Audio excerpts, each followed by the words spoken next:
안녕하세요. 위대한 개미의 든든한 동반자 자이언트TV 추동훈 기자입니다. 자, 미래에셋 자산운용과 함께하는 ETF 파인다이닝 이스푼, 벌써 세 번째 시간인데요.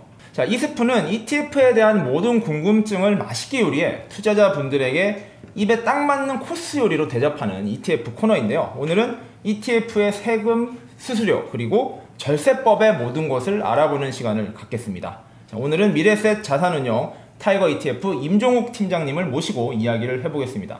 자, 그리고 시작 전에 또 한번 말씀드릴게. 지금부터 시작한 ETF 컨텐츠 댓글에 ETF에 대한 궁금증 그리고 질문거리를 달아주시면은 저희가 마지막 회차 때 다 모아서 한번 대답을 해드릴 예정인데요. 질문들 댓글로 많이 달아주시기 바랍니다.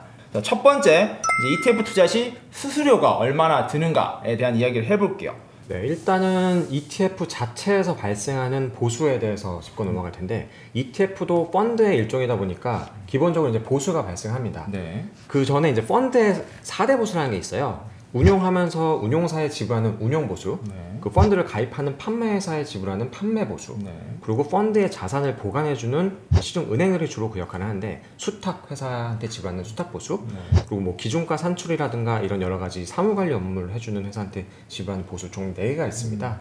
근데 ETF 같은 경우에는 판매사를 거치지 않고 그렇죠. 주식과 같이 거래자가 되다 보니까 판매 보수가 빠지게 되는 부분이고요. 네. 대신에 그 지정 참가 회사에 지불하는 보수는 있습니다. 네. 그리고 또 펀드에서 지불하는 이제 수수료라는 개념이 있는데, 이거는 이제 쭉 발생하는 보수는 아니고 펀드에 납입을 할 때마다 판매사의 수수료조로 네. 납입하는 선치 판매 수수료라는 게 있는데, 네. ETF는 이 부분 역시도 이제 빠지게 되는 거거든요. 네. 기본적으로 이제 ETF는 요 4대 보수에서 판매 보수가 빠지고 나머지 보수가 존재하는 상황이나, 네. 일반 펀드 대비해서는 상당히 이제 보수가 또 저렴합니다.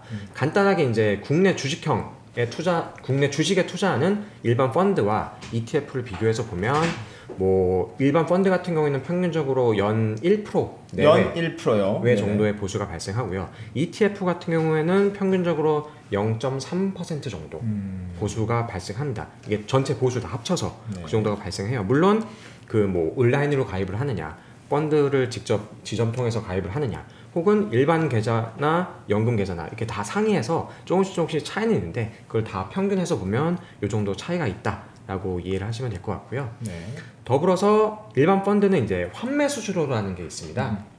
이게 있는 취지는 이제 펀드 단에서 너무 이렇게 단타로 매수 매도를 자주 하게 되면 이제 뭐 투자적인 측면에서도 좋지 않고, 그렇죠. 뭐 기존 투자자가 빠져나가게 되면 그 이제 이후에 남아 있는 투자자들한테 손해를 끼칠 수도 있기 때문에, 너무 단타를 방지하기 위해서 뭐 90일 이내에 환매를 하면 이익금의 뭐 30% 혹은 70% 이렇게 징수하는 환매 수수료가 있는데, 네. ETF는 그게 없어요. 근데 다만 이제 뭐 투자자 선택권을 좀 제한한다고 해가지고 최근에는 일반 펀드도 이 환매 수수료 같은 경우에는 거의 대부분 없어져 있는 상황입니다. 그래서 뭐 크게 개의치 않으셔도 되는 부분인 것 같고요. 어쨌든 펀드나 ETF나 투자 대상 자산을 한번 담아놓으면 그대로 가는 게 아니라 이제 계속 매수 매도를 그렇죠. 해야 되잖아요. 네네. 이거에 따른 비용이 발생합니다.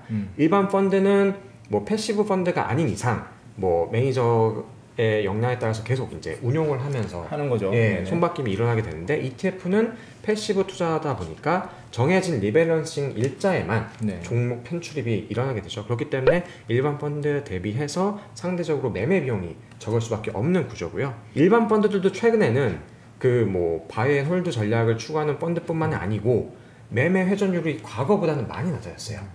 어쨌든 이제 종합을 해보면 ETF는 일반 펀드와 대비해서 보수가 일단 저렴하고요. 뭐 환매 수수료는 당연히 없고, 매매 비용 측면에서도 평균적으로는 당연히 이제 낮다라고 이제 결과적으로 말씀드릴 수가 있을 것 같아요. 네, 그러니까 이제 간접 투자, 사실은 원래 펀드라는 게 가장 대표적인 상품이었는데, ETF의 등장이 이제 이런 배경, 이런 성장 배경에는 낮은 수수료, 낮은 보수, 이런 것들이 굉장히 큰 강점으로 작용되고 있는데, 그 부분을 지금 잘 정리해 주신 것 같습니다. 네.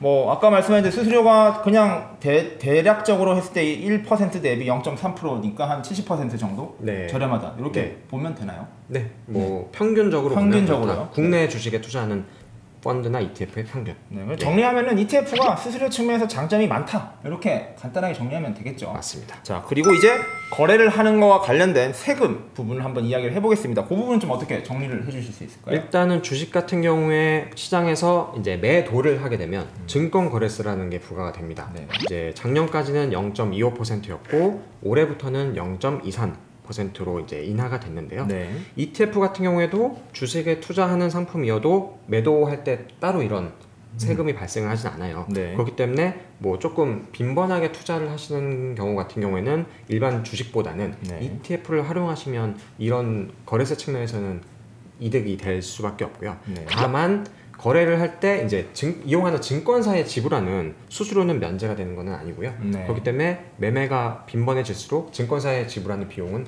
늘어날 수밖에 없다. 라고 정리를 할 수 있습니다. 이게 뭐 ETF가 투자하는 자산이 뭐냐, ETF가 어떤 유형으로 구성이 되냐에 따라서 조금 그 과세의 방법이 달라지기 때문에 그걸 나눠서 봐야 됩니다. 일단 국내 주식형을 나눠서 보면은 일단 국내 주식 같은 경우에는 매매 차익이 비과세예요. 국내 주식에서 아무리 돈을 많이 벌어도 네. 세금 내는 게 전혀 없습니다. 네네. ETF도 이와 형평성을 맞추기 위해서 같은 국내 거죠. 주식에 투자하는 경우에는 이제 매매 차익에 대해서는 비과세가 되고요. 네. 다만 이제 조금 유의하실 점은 23년도부터는 이 부분에 대해서도 이제 양도소득세가 부과될 예정입니다. 이제 5천만 원 이상 국내 주식으로 수익이 발생하게 되면 그 오바되는 부분에 대해서는 네. 20%의 소득세를 내야 되는 부분이 있어요. 근데 국내 주식이 아닌 자산, 뭐 해외 혹은 해외 자산, 뭐 채권, 뭐 원자재. 그렇죠. 이런 것들에 투자하는 경우에는 또 얘기가 달라집니다. 왜냐면은 거의 대부분 과세 대상 소득이거든요. 네. 그래도 여기 이제 국내 주식이 아닌 ETF 같은 경우에는 보유 기간 동안 발생한 부분에 대해서 일단 세금을 내야 된다. 네네. 뭐 양도 차익에 대해서 국내 주식형 같은 경우에는 비과세인 것이고요. 그 외에 이제 상품들의 경우에는 좀 종목이나 종류에 따라서 조금씩 차이가 있다. 네. 이렇게를 해서 보시면 되고, 이 세금들을 이렇게 내는 게 좀 부담스러울 수 있으니 좀 이걸 아껴보는 방법, 이런 것들 좀 알아볼 건데요. 그러면 이 연금 계좌를 통한 ETF 투자 어떤 세제 혜택이 있는 거죠? 일단은 연금은 현재 기준으로 존재하는 금융 상품 중에서 세제 혜택이 가장 큰 상품이거든요. 네네. 그러니까 예를 들어서 설명을 드리면 일단은 연금은 납입할 때도 저희 이제 뭐 매년 연말정산 하잖아요. 네. 여기에 대해서 이제 세액공제를 받을 수가 있습니다. 세액공제. 그래서 네. 가장 많이 받으실 수 있는 기준으로 말씀을 드리면 나이가 만 50세 미만이고 네. 연간 소득, 그러니까 총 급여가 5,500만 원 이하인 네. 경우에는 네. 이제 개인연금에서 400만 원까지 그 세액공제를 받을 수가 있고요. 개인에서 400. 네. 네. 그리고 IRP 개인형 퇴직연금에서 300만 원이 더해져서 총 700만 원, 700만 원까지 연간으로 세액 공제를 받으실 수가 있으세요. 그러니까 네. 700만 원에 총 급여가 5,500만 원 이하이신 분들은 16.5%까지 세액 공제를 받으시니까 네. 개인연금 같은 경우는 400만 원 채우려면 한 33만 원, 33만 원. 퇴직연금 같은 경우는 25만 원을 네. 하면 딱 그 한도 그렇죠. 700만 원을 전체를 맞출 수가 있어요. 이걸 뭐 한 번에 다 내도 되지만 이렇게 나눠서 뭐 이렇게 월별로 되고. 이렇게 조금씩 정기적으로 내시는 게 편하죠. 근데 그쵸. 이거를 뭐 연말에 몰아서 낸다던가 그렇게 해도 전혀 상관없습니다. 네, 그렇게 해도 세금 혜택을 받을 수 있다. 네. 그런 거고요. 그리고 네. 혹여 뭐 5천만 원, 5,500만 원 이상 급여가 넘어가시더라도 그 세액 공제율이 좀 낮아지긴 하지만 네. 13.2%까지 또 받으실 수가 있으세요. 네. 그렇기 때문에 뭐 이 부분은 뭐 직장인들이라면 꼭 짚고 넘어가야 되는 부분인 것 같습니다. 그리고 여기까지는 이제 연금을 투자했을 때, 납입했을 때의 세제 혜택이었고요. 네. 그리고 이제 연금으로 수령하는 시점에 세제 혜택도 있습니다. 그래서 이제 일반적으로 투자를 하면 매번 수익이 날 때마다 거기에 대한 세금을 내야 되는 건데 연금 계좌 내에서 투자를 하게 되면 그 수익에 대한 세금을 연금 수령 시점까지 다 이연시켜줘요. 그렇죠. 이걸 과세 이연 효과라고. 그 과세 이연 네. 연기를 시켜준다는 그쵸. 거죠. 네. 그러니까 나중에 지금 내야 될 세금을 다 나중으로 밀어주고요. 또 연금을 수령하는 시점에 내야 되는 세금의 세율도 굉장히 낮습니다. 그렇죠. 세율이 그 기준이 바뀌는 건가요? 네. 그렇죠. 그러니까 연령에 따라서 뭐 3.3에서 3.5까지 굉장히 낮은 세율을 적용을 시켜줘요. 연금을 수령하는 시점에. 네. 그렇기 때문에 이제 저율과세를 적용받을 수 있어서 이 점도 그러니까 투자하는 기간 내내도 그렇고 연금으로 수령하는 시점에도 계속해서 세제적인 측면에서 지원을 해준다라고 보시면 되겠습니다. 자, 지금까지 굉장히 좀 속성이긴 하지만 아주 깔끔하게 ETF와 관련된 세금 관련 문제, 그리고 수수료, 그리고 절세하는 방법까지 알아봤습니다. 자, 좀 도움이 되셨나 모르겠네요. 자, 위대한 개미의 든든한 동반자 자이언트TV, 오늘의 이스푼 맛이 괜찮으셨는지요? 개인 투자자 여러분들의 파인다이닝을 꿈꾸는 이 스푼은 다음에도 더욱 맛있고 소화 잘 되는 컨텐츠로 찾아오도록 하겠습니다. 아까 말씀드린 대로 궁금한 점은 언제든지 댓글로 남겨주시고요. 다음에 더 좋은 컨텐츠로 찾아오겠습니다. 감사합니다.